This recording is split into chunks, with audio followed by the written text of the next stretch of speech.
বাবা আমরা কি করে বুঝবো যে আমরা ভালো মানুষ কিনা? বাবা তুমি যখন বড় হবে তখন তোমার এই প্রশ্নের উত্তর দিব। ঠিক আছে বাবা। বাবা আমাকে আজকে নতুন সাইকেল কিনে দাও। আচ্ছা ঠিক আছে বাবা। বাবা এই সাইকেলটা পছন্দ হয়েছে, এটাই নিব। ঠিক আছে বাবা। কি এখন তুই খুশি তো? তোকে নতুন সাইকেল কিনে দিয়েছি। হ্যাঁ বাবা। এটাতে বসে চালা। না বাবা। বাবা একটু দাঁড়াও।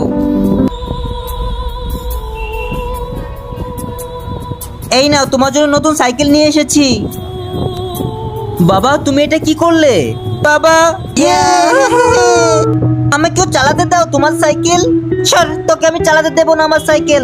আমি আমার বাবাকে সাইকেল কিনে দিতে বলবো। আরে তুই কি ভুলে গেছিস তোর বাপ মরে গেছে? এবার কার কাছে চাইবি তোর সাইকেল? ওর বাবা নেই, এই জন্য আমি সাইকেল নিয়ে এসেছি।